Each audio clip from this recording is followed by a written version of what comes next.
ॐ नमो भगवते वासुदेवाय। ॐ नमो भगवते वासुदेवाय। ॐ नमो भगवते वासुदेवाय। श्रीमद्भागवत गीता যথাযথ ত্রয়োদশ অধ্যায় প্রকৃতি পুরুষ বিবেক যোগ শ্লোক ৬-৭। मोहाभूतान्यहङ्कारो बुद्धिरव्यक्तमेव च इन्द्रियाणि दशेकं च पञ्चचेन्द्रियगोचराम्। इच्छादेश सुखं दुःखं सङ्गतचेतना धृति एतत् क्षेत्रं समासेन सविकारमुदारितम्।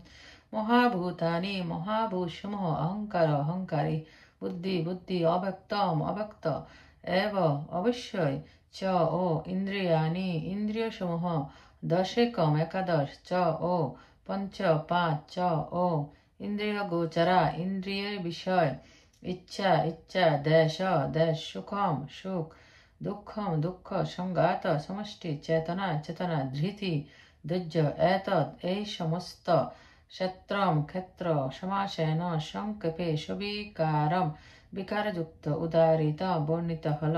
অনুবাদ: পঞ্চ মহাভূত অহংকার বুদ্ধি অব্যক্ত 10 ইন্দ্রিয় ও মন ইন্দ্রিয়ের 5টি বিষয় ইচ্ছা দেশ সুখ দুঃখ সংঘাত অর্থাৎ পঞ্চ মহাভূতের পরিণাম রূপ দেহ চেতনা ও ধৃতি এই সমস্ত বিকারযুক্ত ক্ষেত্র সংক্ষেপে বর্ণিত হল। তাৎপর্য: মহিষীদের প্রামাণ্য বাক্য বৈদিক ছন্দ ও বেদান্ত সূত্র থেকে এই জগতের মৌলিক উপাদানগুলো জানতে পারা যায়। প্রথমে মৃত্তিকা জল অগ্নি বায়ু ও আকাশ এদের বলা হয় পঞ্চ মহাভূত। তাছাড়া আছে অহংকার বুদ্ধি ও প্রধান অব্যক্ত অবস্থায় প্রকৃতির 3টি গুণ। তারপর আছে 5টি জ্ঞানেন্দ্রিয় চক্ষু কর্ণ নাসিকা জিহ্বা ত্বক। তারপর 5টি কর্মেন্দ্রিয় বাক পানি পাদ পায়ু ও উপস্থ। তারপর ইন্দ্রিয়ের ঊর্ধ্বে আছে মন যাকে অন্তরেন্দ্রিয় বলা যেতে পারে। সুতরাং মনকে নিয়ে ইন্দ্রিয়ের সংখ্যা হচ্ছে একাদশ। তারপর আছে 5টি ইন্দ্রিয়ের বিষয় যা তন্মাত্র রূপ রস গন্ধ শব্দ ও স্পর্শ এই 24টি তত্ত্বকে সমষ্টিগতভাবে বলা হয় কর্মক্ষেত্র। কেউ যদি এই 24টি বিষয়ের বিশদ বিশ্লেষণ করেন তাহলে তিনি কর্মক্ষেত্র সম্বন্ধে খুব ভালোভাবে বুঝতে পারবেন। তারপর আছে ইচ্ছা দেশ সুখ ও দুঃখ যা হচ্ছে স্থূল দেহের অন্তর্গত পঞ্চ মহাভূতের পারস্পরিক ক্রিয়া বা অভিব্যক্তি। জীবনের লক্ষণ চেতনা ও ধৃতি হচ্ছে মন বুদ্ধি ও অহংকারের দ্বারা গঠিত সূক্ষ্ম দেহের প্রকাশ। এই সূক্ষ্ম উপাদানগুলিও কর্মক্ষেত্রের অন্তর্গত। পঞ্চ মহাভূতগুলি হচ্ছে অহংকারের মূল স্থূল অভিব্যক্তি। সেগুলি আবার অহংকারের প্রাথমিক পর্যায়ে তামস বুদ্ধি অর্থাৎ বুদ্ধিরূপী অজ্ঞানতার জড়জাগতিক অভিব্যক্তি রূপে পরিগণিত হয়। এটি আবার জড়া প্রকৃতির ত্রৈগুণ্যের অব্যক্ত স্তর রূপে অভিব্যক্ত হয়। জড়া প্রকৃতির অব্যক্ত 3টি গুণকে বলা হয় প্রধান।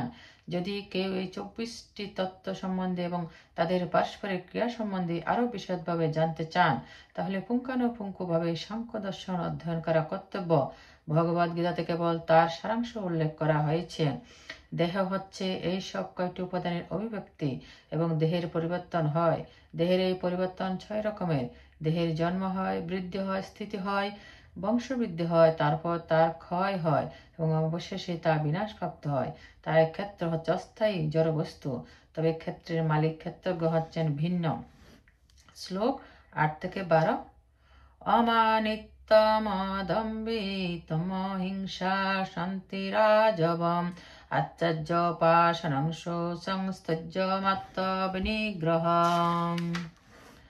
ইন্দ্রিয়ার্থেষু বৈরাগ্যমনহংকার এব চ জন্ম মৃত্যু জরা ব্যাধি দুঃখ দোষানুদর্শনম অশক্তিরনভিহিসঙ্গপুত্রধার গৃহাদিষু নিত্যং চ সমঃচিত্তস্তমিষ্টানিষ্ট পপত্তিষু ময়ি চানন্যযোগেন ভক্তিরব্যভিচারিণী বিবিক্তদেশসেবিতহম রতিজনসংসদি অধ্যাত্মজ্ঞান নিত্যত্বং তত্ত্বজ্ঞানর্থদর্শনম एतः ज्ञानमिति प्रोक्तं ज्ञानं जातोऽन्यथा अमानित्व मान शून्यता अदम्भितम दम्भहीनता अहिंसा कांति सहिष्णुता आर्जवम सरलता आचार्य पाशनम सद्गुरु सेवा शोषम शोष स्थैर्यम धैर्य आत्मविनिग्रह आत्मसंयम इंद्रियातेषु इंद्रिय विषये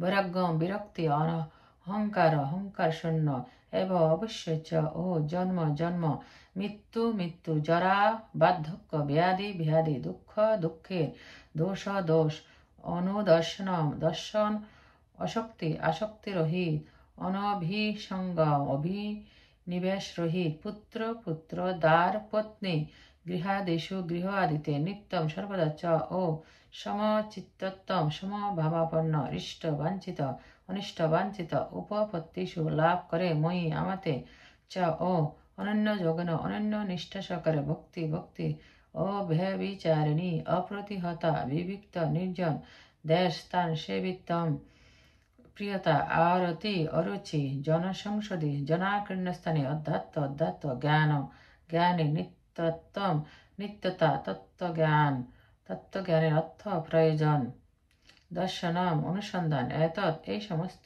জ্ঞানম জ্ঞান ইতি এভাবে প্রোক্তম কথিত হয় অজ্ঞানম অজ্ঞান যৎ যা অত এর থেকে অন্যতা বিপরীত অনুবাদ অমানিত্য দম্ভ শূন্যতা অহিংসা সহিষ্ণুতা সরলতা সদ্গুরুর সেবা শৌচ স্থৈর্য আত্মসংযম इंद्रिय विषय वैराग्य अहंकार शून्यता जन्म मृत्यु जरा व्याधि दुख आदि दोष दर्शन स्त्री पुत्रादिते आसक्ति शून्यता स्त्री पुत्रादि सुख दुख उदासीन्य सर्वदा समचित्तत्व आमार प्रति अनन्या और अभिविचारिणी भक्ति निर्जन स्थान प्रियता जनाकीर्ण स्थाने अरुचि अध्यात्म ज्ञान नित्यत्व बुद्धि एवं तत्त्वज्ञाনের प्रयोजन অনুসন্ধান এই সমস্ত জ্ঞান বলে কথিত হয় এবং এর বিপরীত যা কিছু তার সবই অজ্ঞান তাৎপর্য যথার্থ জ্ঞান লাভের এই প্রক্রিয়াকে অনেক সময় অল্প বুদ্ধি সম্পন্ন মানুষেরা ভ্রান্তিবশত ক্ষেত্রের মিতক্রিয়া বলে মনে করে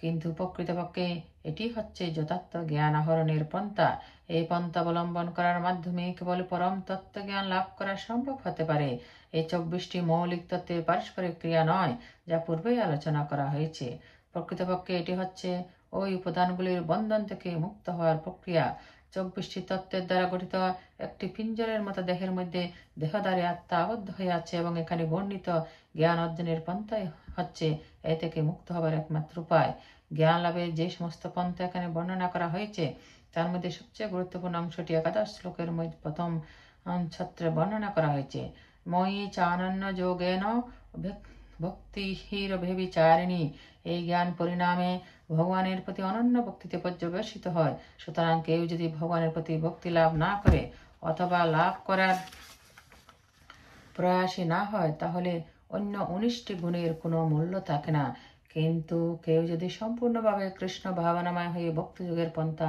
অবলম্বন করেন তাহলে এই 19টি গুণ তার মধ্যে আপনা থেকে বিকশিত হয় শ্রীমদ্ ভাগবতে বলা হয়েছে যশস্তি ভক্তি ভগবত্ত কিঞ্চনা সর্বে গুণে স্তোত্র সমাসতে সুরা যিনি ভগবত সেবার পর্যায়ে উপনীত হয়েছেন তার মধ্যে জ্ঞানের সকল প্রকার সদ্গুণই বিকশিত হয়ে ওঠে তত্ত্বজ্ঞানী গুরুদেবের আনুগত্য স্বীকার করে তার সেবা করার যে নির্দেশ প্রথম 8ম শ্লোকে দেওয়া হয়েছে তা অতি গুরুত্বপূর্ণ এমনকি যারা ভক্তিযোগে ভগবানের সেবা করছেন তাদের পক্ষে এটি সবচেয়ে গুরুত্বপূর্ণ সদ্গুরুর আনুগত্য স্বীকার করার মাধ্যমে পারমাত্মিক জীবনে শুরু হয় পরম পুরুষোত্তম ভগবান শ্রীকৃষ্ণ স্পষ্টভাবে এখানে বলেছেন যে জ্ঞানের এই পন্থা হচ্ছে যথার্থ পন্থা এছাড়া যদি অন্য আর কোনো পন্থা অনুমান করা হয় তাহলে তা নিছক বাজকতা ছাড়া আর কিছুই নয় যে জ্ঞানের উল্লেখ এখানে করা হয়েছে তার বিষয়গুলো নিম্নলিখিতভাবে বিশ্লেষণ করা যেতে পারে অমানিত্যের অর্থ হচ্ছে যে অপরের কাছ থেকে সম্মান লাভের আকাঙ্ক্ষা করে আত্মতৃপ্তির জন্য উদ্বিগ্ন না হওয়া বৈষয়িক জীবনে আমরা অপরের কাছ থেকে মান সম্মান পাওয়ার জন্য খুব আগ্রহী হই কিন্তু যিনি পূর্ণ জ্ঞান লাভ করেছেন যিনি উপলব্ধি করতে পেরেছেন যে তার জড় শরীরটি তার স্বরূপ নয় তার কাছে জড় দেহগত সম্মান ও অসম্মান উভয় নিরর্থক জড় জাগতিক এই মোহের প্রতি লালায়িত হওয়া উচিত নয় মানুষ তার ধর্মের মাধ্যমে খ্যাতি অর্জন করতে অত্যন্ত আগ্রহী এবং পরিণামে অনেক সময় দেখা যায় যে ধর্মের উদ্দেশ্য সম্বন্ধে অবগত না হয়ে সে কোনো দলভুক্ত হয়ে পড়ে এবং যথাযথভাবে ধর্মের নীতিগুলিকে অনুসরণ না করে সে নিজেকে ধর্মের কর্ণধার বলে প্রচার করতে থাকে। পারমাত্মিক তত্ত্বজ্ঞান লাভে কে কতটা উন্নতি সাধন করছে তা এই সমস্ত বিষয়গুলির মাধ্যমে বিচার করা উচিত। অহিংসা কথাটির সাধারণ অর্থ হচ্ছে হত্যা না করা বা দেহ নষ্ট না করা, কিন্তু প্রকৃতপক্ষে অহিংসার অর্থ হচ্ছে অপরকে ক্লেশ না দেওয়া। অজ্ঞানতার প্রভাবে সাধারণ মানুষ জড়জাগতিক জীবনে আবদ্ধ হয়ে পড়েছে এবং তাই তারা নিরন্তর সংসার দুঃখ ভোগ করছে। সুতরাং মানুষকে যদি পারমাত্মিক জ্ঞানের স্তর উন্নীত করা না হয় তাহলে হিংসার আচরণ করা হয়। সকলের কর্তব্য হচ্ছে মানুষকে যথাসাধ্য তত্ত্বজ্ঞান দান করা, যার ফলে তারা দিব্য জ্ঞান লাভ করে এই জড়জগতের বন্ধন থেকে মুক্ত হতে পারে। সেটি হচ্ছে অহিংসা। কান্তি বা সহনশীলতা আর অর্থ হচ্ছে অপরের কাছ থেকে অসম্মান অথবা অপমান সহ্য করার ক্ষমতা। কেউ যখন পারমাত্মিক উন্নতি সাধনে ব্রতী হন তখন অনেকেই তাকে নানাভাবে অপমান বা অসম্মান করে থাকে। সেটি স্বাভাবিক, কারণ জড়জগতের ধরনটাই এমন। এমনকি প্রহ্লাদের মতো একটি শিশু, যিনি 5 বছর বয়সে পরমাত্ম সাধনে ব্রতী হয়েছিলেন, তখন তার বাবা এই ভক্তির পথে সবচেয়ে বড় শত্রু হয়ে দাঁড়িয়েছিল এবং নানাভাবে তার অনিষ্ট করবার চেষ্টা করেছিল, এমনকি নানাভাবে তাকে হত্যা করারও চেষ্টা করেছিল, কিন্তু প্রহ্লাদ তার সমস্ত অত্যাচার সহ্য করেছিলেন। সুতরাং পারমাত্মিক জীবনে অগ্রসর হতে হলে নানা রকম প্রতিবন্ধক আসতে পারে, কিন্তু সেগুলি সহ্য করতে হবে এবং দৃঢ় সংকল্প নিয়ে এগিয়ে যেতে হবে। সরলতার অর্থ হচ্ছে কূটনীতি না করে নিষ্কপট হওয়া, যাতে শত্রুর কাছে যথার্থ সত্য খুলে বলা। সেই জন্য গুরু গ্রহণ করা একান্ত প্রয়োজন, কারণ সদ্গুরুর কাছে থেকে শিক্ষা লাভ না করলে পারমাত্মিক জীবনে অগ্রসর হওয়া যায় না। নম্রতা ও বিনয়ের সঙ্গে সদ্গুরুর সমীপবর্তী হতে হয় এবং সর্বতভাবে তার সেবা করতে হয়, যাতে তার প্রসন্নতা সাধনের মাধ্যমে তার আশীর্বাদ লাভ করা যায়। সদ্গুরু হচ্ছেন শ্রীকৃষ্ণের প্রতিনিধি। তিনি যদি তার শিষ্যকে কৃপা করেন তাহলে তার শিষ্য সমস্ত শাস্ত্রবিধি অনুশীলন না করে তৎক্ষণাৎ প্রভূত উন্নতি লাভ করতে পারেন। অথবা যিনি নিষ্কপটে শ্রী গুরুদেবের সেবা করছেন, পারমাত্মিক বিধিনিষেধগুলো তার কাছে অত্যন্ত সরল হয়ে যাবে। পারমাত্মিক জীবনে উন্নতি লাভের জন্য শৌচ অত্যন্ত প্রয়োজন। শৌচ 2 রকমের, বাইরের ও অন্তরের। বাইরের শুচিতা হচ্ছে স্নান করা, কিন্তু অন্তরের শুচিতার জন্য সর্বক্ষণ শ্রীকৃষ্ণের চিন্তা করতে হবে এবং হরে কৃষ্ণ কৃষ্ণ কৃষ্ণ হরে হরে, হরে রাম রাম রাম হরে হরে এই মহামন্ত্র কীর্তন করতে হবে। এই প্রক্রিয়া পূর্বকৃত কর্মের ফলে সঞ্চিত চিত্তে সমস্ত আবর্জনা পরিষ্কার করে দেয়। ধৈর্য হচ্ছে পারমাত্মিক জীবনে উন্নতি সাধনের দৃঢ় সংকল্প হওয়া। এই ধরনের দৃঢ় সংকল্প ছাড়া যথার্থ উন্নতি সাধন করা সম্ভব নয়। আত্মবিনিগ্রহ মানে হচ্ছে পারমাত্মিক উন্নতির হতে যা ক্ষতিকর তা গ্রহণ না করা। পারমাত্মিক উন্নতি সাধনের পথে যা বিরোধী তা বর্জন করে এগুলি গ্রহণ করার অভ্যাস করা উচিত। সেটি হচ্ছে যথার্থ বৈরাগ্য। ইন্দ্রিয়গুলি এত প্রবল যে তারা সর্বদাই ইন্দ্রিয় সুখ ভোগের আকাঙ্ক্ষা করে। ইন্দ্রিয়ের এই সমস্ত নিরর্থক দাবিগুলো বরদাস্ত করা উচিত নয়, কারণ সেগুলি অনাবশ্যক। ইন্দ্রিয়গুলিকে কেবল ততটুকুই সুখ দেওয়া উচিত যার ফলে শরীর সুস্থ ও সবল থাকে এবং পারমাত্মিক জীবনে উন্নতি সাধন করার জন্য কর্তব্যগুলো সম্পাদন করা যায়। সবচেয়ে গুরুত্বপূর্ণ দমনীয় ইন্দ্রিয় হচ্ছে জিহ্বা। কেউ যদি জিহ্বাকে জয় করতে পারে তাহলে অন্য ইন্দ্রিয়গুলো জয় করার পূর্ণ সম্ভাবনা থাকে। জিহ্বার কাজে হচ্ছে স্বাদ গ্রহণ করা এবং স্পন্দন করা, তাই তাকে দমন করার বিধি হচ্ছে সর্বদাই কৃষ্ণ প্রসাদ গ্রহণ করা এবং হরে কৃষ্ণ মহামন্ত্র কীর্তন করা। দর্শনেন্দ্রিয় চক্ষুকে জয় করার পন্থা হচ্ছে শ্রীকৃষ্ণের অপূর্ব সুন্দর রূপ ছাড়া তাকে আর কিছু দেখতে না দেওয়া। তার ফলে দর্শনেন্দ্রিয় চক্ষু সংযত হয়। তেমনই কান দুটিকে সর্বদা কৃষ্ণকথা শ্রবণে এবং নাককে শ্রীকৃষ্ণের চরণে অর্পিত ফুলের ঘ্রাণ গ্রহণে নিযুক্ত রাখতে হবে। এটি হচ্ছে ভক্তিযুগের পন্থা। এবং এখানে বুঝতে পারা যায় যে ভগবদ্গীতার কেবল ভক্তিযুগের বিখ্যানকতা ঘোষণা করছে।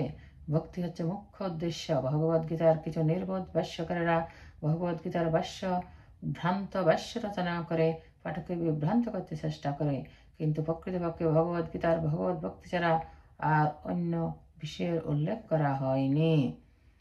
অহংকারের অর্থ হচ্ছে জড় শরীরকে নিজের স্বরূপ বলে মনে করা। কেউ যখন বুঝতে পারেন যে তার স্বরূপে তিনি তার জড় শরীর নন, তার স্বরূপ হচ্ছে আত্মার আত্মা, সেটি হচ্ছে যথার্থ অহংকার। অহংকার থাকেই মিথ্যা অহংকার বর্জনীয়, কিন্তু যথার্থ অহংকার বর্জনীয় নয়। বৈদিক শাস্ত্রে বৃহদারণ্যক উপনিষদ বলা হয়েছে অহং ব্রহ্মাস্মি, আমি ব্রহ্ম, আমি আত্মা, আমি হচ্ছে আত্মানুভূতি। এই আত্মানুভূতি আত্মোপলব্ধির মুক্ত অবস্থাতে বর্তমান থাকে। আমি সম্বন্ধে অনুভূতিকে বলা হয় অহংকার। কিন্তু এই আত্মানুভূতি যখন বাস্তব বস্তুতে বা আত্মাতে প্রয়োগ হয়, তখন সেটি হচ্ছে যথার্থ অহংকার। অনেক দার্শনিক আছেন যারা বলেন আমাদের অহংকার বর্জন করা উচিত, কিন্তু আমাদের এই অহংকার আমরা ত্যাগ করতে পারি না, কারণ অহংকার হচ্ছে আমাদের পরিচয়। তবে অবশ্যই জড়দেহ নিয়ে যে পরিচয় তা পরিত্যাগ করতে হবে। জন্ম, মৃত্যু, জরা ও ব্যাধি সমন্বিত যে দুঃখ দুর্দশা, সে কথা বুঝতে হবে। বিভিন্ন বৈদিক শাস্ত্রে জন্ম সম্বন্ধে বর্ণনা করা হয়েছে। শ্রীমদ্ ভাগবতে জন্মের পূর্বে মাতৃজঠরে শিশুর অবস্থান যে কত দুঃখময় তা অতি স্পষ্টভাবে বর্ণনা করা হয়েছে। জন্মে যে কত ক্লেশদায়ক তা পূর্ণরূপে জানতে হবে। মাতৃজঠরে কি পরিমাণ দুঃখ দুর্দশা আমরা ভোগ করেছি তা ভুলে যাওয়ার ফলে আমরা জন্ম মৃত্যুর আবদ্ধ থেকে নিস্তার পাওয়ার কোনো চেষ্টা করি না। যেমন এই মৃত্যুর সময়ে নানা রকম যন্ত্রণা ভোগ করতে হয় এবং প্রামাণ্যের শাস্ত্রাদিতে তারও বর্ণনা আছে, সেগুলো আলোচনা করা উচিত। আর জরা ও ব্যাধি যে কত যন্ত্রণাদায়ক সে সম্বন্ধে প্রতিটি জীবেরই প্রত্যক্ষ অভিজ্ঞতা আছে। কেউ ব্যাধিগ্রস্ত হতে চায় না এবং কেউ জরাগ্রস্ত হতে চায় না, কিন্তু তবুও এগুলোর হাত থেকে নিস্তার নেই। জন্ম, মৃত্যু, জরা, ব্যাধি সমন্বিত জনজীবন যে দুঃখময় তা বুঝতে না পারলে পারমাত্মিক উন্নতি সাধনে প্রেরণা পাওয়া যায় না। স্ত্রী, পুত্র, গৃহের প্রতি অনাসক্ত হওয়ার অর্থ এই নয় যে তাদের প্রতি কোনো অনুভূতি থাকবে না। তাদের প্রতি স্নেহের বন্ধনে আবদ্ধ হওয়াটা স্বাভাবিক, কিন্তু তারা যদি পারমাত্মিক উন্নতি সাধনে এর অনুকূল না হয়, তাহলে তাদের প্রতি আসক্ত হওয়া উচিত নয়। গৃহকে আনন্দময় করে তোলবার শ্রেষ্ঠ প্রক্রিয়া হচ্ছে কৃষ্ণ ভাবনার অনুশীলন। কেউ যদি পূর্ণরূপে কৃষ্ণ ভাবনাময় হন, তাহলে তিনি অনায়াসে তার গৃহকে অতি মনোরম সুখের আলয়ে পরিণত করতে পারেন, কারণ কৃষ্ণ ভক্তির এই পন্থা অতি সরল। কেবলমাত্র প্রয়োজন হরে কৃষ্ণ কৃষ্ণ কৃষ্ণ হরে হরে, রাম রাম রাম রাম হরে হরে এই মহামন্ত্র কীর্তন করা, কৃষ্ণ প্রসাদ গ্রহণ করা, ভগবদ গীতা ও শ্রীমদ্ ভাগবত আদি শাস্ত্র আলোচনা করা এবং ভগবানের শ্রীবিগ্রহ অর্চনা করা, এই চারটি বিধি অনুশীলন করলে অনায়াসে সুখী হওয়া যায়। পরিবারের প্রতিটি লোককে শিক্ষা দেওয়া উচিত। পরিবারের সকলের কর্তব্য সকালে ও সন্ধ্যায় একত্রে বসে হরে কৃষ্ণ কৃষ্ণ কৃষ্ণ হরে হরে, রাম রাম রাম রাম হরে হরে এই মহামন্ত্র কীর্তন করা, এই চারটি নিয়ম পালন করার মাধ্যমে কেউ যদি তার পরিবারকে কৃষ্ণ ভাবনাময় করে গড়ে তুলতে পারেন, তাহলে তাকে গৃহ ত্যাগ করে সন্ন্যাস নিতে হয় না। কিন্তু তা যদি তার পারমাত্মিক উন্নতির অনুকূল না হয়, উপযোগী না হয়, তাহলে সে গৃহ ত্যাগ করা উচিত। কৃষ্ণ তত্ত্বজ্ঞান লাভের জন্য অথবা কৃষ্ণ সেবার জন্য সবকিছু উৎসর্গ করা উচিত, ঠিক যেমন অর্জুন করেছিলেন। অর্জুন তার আত্মীয় পরিজনদের হত্যা করতে নারাজ ছিলেন, কিন্তু তিনি যখন বুঝতে পারলেন যে তার সেই আত্মীয় পরিজনরা তার কৃষ্ণ ভক্তির প্রতিবন্ধক, তখন তিনি শ্রীকৃষ্ণের নির্দেশ শিরোধার্য করে যুদ্ধে প্রবৃত্ত হলেন এবং তাদের হত্যা করলেন। সর্বাবস্থাতেই মানুষকে সাংসারিক জীবনের সুখ ও দুঃখ থেকে অনাসক্ত থাকা উচিত, কারণ এই জগতে কেউ সম্পূর্ণভাবে সুখী হতে পারে না, তেমনই কেউ আবার সম্পূর্ণভাবে দুঃখীও হতে পারে না। সুখ ও দুঃখ হচ্ছে জড়জীবনের অপরিহার্য অঙ্গ। ভগবদ গীতার উপদেশ অনুসারে এগুলোকে সহ্য করতে চেষ্টা করা উচিত। সুখ ও দুঃখ আসে যায় এবং তাদের আমরা নিয়ন্ত্রণ করতে পারি না। সুতরাং সকলের কর্তব্য হচ্ছে জড়জাগতিক জীবনের প্রতি অনাসক্ত হওয়া, তাহলে এই সুখ ও দুঃখ উভয়ের প্রতি সমভাবাপন্ন হওয়া সম্ভব। সাধারণত যখন আমরা আমাদের কাম্য বস্তু অর্জন করি, তখন আমরা অত্যন্ত আনন্দিত হই, এবং যখন আমরা অবাঞ্ছিত কোনো কিছু প্রাপ্ত হয়, তখন আমরা দুঃখিত হই। কিন্তু আমরা যদি যথাযথভাবে পারমাত্মিক স্তরে অধিষ্ঠিত থাকি, তাহলে এই বিষয়গুলি আমাদের বিচলিত করতে পারবে না। এই স্তরে অধিষ্ঠিত হতে হলে আমাদেরকে ভক্তিযোগে নিরন্তর ভগবানের সেবা করতে হবে। অবিচলিতভাবে শ্রীকৃষ্ণের সেবা করার অর্থ হচ্ছে এক শ্রবণ কীর্তন শরণ বন্দন অর্চন পাদ সেবন দাস্য শক্য আত্মনিবেদন এই নববিধা ভক্তির অনুশীলন করা যা নবম অধ্যায়ের শেষ শ্লোকে বর্ণনা করা হয়েছে সেই পদ্ধতি মেনে চলা উচিত। কেউ যখন পারমার্থিক জীবন লাভ করেন তখন তিনি স্বাভাবিকভাবে বৈশ্বিক লোকদের সঙ্গে আর মেলামেশা করতে চাইবেন না। অসাধু সঙ্গ তার স্বভাব বিরুদ্ধ। অসাধু সঙ্গ বর্জন করে নির্জন বাসের প্রতি কতটা অনুরাগ এসেছে তার মাধ্যমে নিজেকে পরীক্ষা করা যেতে পারে। খেলাধুলা, সিনেমা, সামাজিক অনুষ্ঠান আদিতে ভক্তের স্বাভাবিকভাবে কোনো রুচি থাকে না, কারণ তিনি বুঝতে পারেন যে এগুলো কেবল সময়েরই অপচয় মাত্র। অনেক গবেষক ও দার্শনিক আছেন যারা যৌন বিজ্ঞান অথবা সেই ধরনের বিষয় নিয়ে গবেষণা করেন, কিন্তু ভগবদ গীতার উপদেশ অনুসারে সেই সমস্ত গবেষণা দার্শনিক অনুমানগুলির কোনো মূল্য নেই। সেগুলো একরকম নিরর্থক প্রয়াস মাত্র। ভগবদ্গীতার নির্দেশ অনুসারে তত্ত্বজ্ঞানের এর মাধ্যমে আত্মার স্বরূপ সম্বন্ধে গবেষণা করা উচিত, নিজেকে জানার জন্য গবেষণা করা উচিত, সেই নির্দেশে এখানে দেওয়া হয়েছে। আত্মোপলব্ধি সম্বন্ধে এখানে স্পষ্টভাবে বলা হয়েছে যে ভক্তিযুগের বিশেষভাবে বাস্তবসম্মত। ভক্তিযুগ বলতে পরমাত্মার সঙ্গে জীবাত্মার সম্পর্ক বুঝতে হবে। পরমাত্মা, জীবাত্মা ও পরমাত্মা কখনো এক হতে পারে না। অত্যন্ত ভক্তিমার্গে পরমাত্মার প্রতি জীবাত্মার এই সেবা নিত্য, সেই কথা স্পষ্টভাবে বলা হয়েছে। সুতরাং ভক্তিযোগ নিত্য, এই তত্ত্বজ্ঞানে দৃঢ় প্রত্যয় সম্পন্ন হওয়া উচিত। শ্রীমদ্ ভাগবতে এই সম্বন্ধে ব্যাখ্যা করা হয়েছে। বদন্তি তত্ত্বতঃ বেদস্তত্ত্বং জ্ঞানমদ্বয়ম। যারা যথার্থ তত্ত্বজ্ঞানী তারা জানেন যে অদ্বয় পরম তত্ত্ব ব্রহ্ম, পরমাত্মা ও ভগবান তিন রূপে উপলব্ধ হন। পরম তত্ত্বের চরম উপলব্ধি হচ্ছেন ভগবান। সুতরাং সেই চরম স্তরে উন্নীত হয়ে পরম পুরুষোত্তম ভগবানকে উপলব্ধি করা উচিত এবং ভক্তিযোগ্যতার সেবার নিযুক্ত হওয়া উচিত। সেইটি হচ্ছে জ্ঞানের পূর্ণতা। অমানিত্য থেকে শুরু করে পরম তত্ত্ব পরম পুরুষ ভগবানকে উপলব্ধি করা স্তর পর্যন্ত এই পন্থাটি একটি সিঁড়ির মতো, যেন একতলা থেকে শুরু হয়ে ছাদ পর্যন্ত উঠে গেছে। এখন এই সিঁড়িতে বহু লোক আছেন যারা একতলা, দোতলা অথবা তিনতলা আদিতে পৌঁছে গেছেন, কিন্তু যতক্ষণ পর্যন্ত তারা সর্বোচ্চ তলায় পৌঁছানো যাচ্ছে, যা হচ্ছে কৃষ্ণ উপলব্ধি, ততক্ষণ পর্যন্ত তারা জ্ঞানের নিম্ন পর্যায়ে অবস্থিত। যদি কেউ ভগবানের সঙ্গে প্রতিদ্বন্দ্বিতা করে পারমার্থিক উন্নতি লাভ করতে চায় তাহলে তার সে আশা ব্যর্থ হবে। এখানে স্পষ্টভাবে বলা হয়েছে যে অমানিত্য ব্যতিরেকে উপলব্ধি সত্যি সম্ভব নয়। নিজেকে ভগবান বলে মনে করা মিথ্যা অহংকারের চরম প্রকাশ। প্রকৃতির কঠোর শাসনে জীব যদিও প্রতিনিয়ত পদদলিত হচ্ছে, তবু অজ্ঞানতার প্রবেশে মনে করছে আমি ভগবান। সেই জন্য জ্ঞানের সূচনা হচ্ছে অমানিত্য। সকলের উচিত নম্র হওয়া এবং সর্বাবস্থায় নিজেকে ভগবান নিয়ন্ত্রণাধীন বলে মনে করা। পরমেশ্বর ভগবানের আধিপত্য স্বীকার না করে বিদ্রোহী হওয়ার ফলেই আমরা যারা প্রকৃতির অধীনস্থ হয়ে পড়ছি। এই তত্ত্বকে উপলব্ধি করে তার প্রতি দৃঢ় বিশ্বাস থাকা উচিত।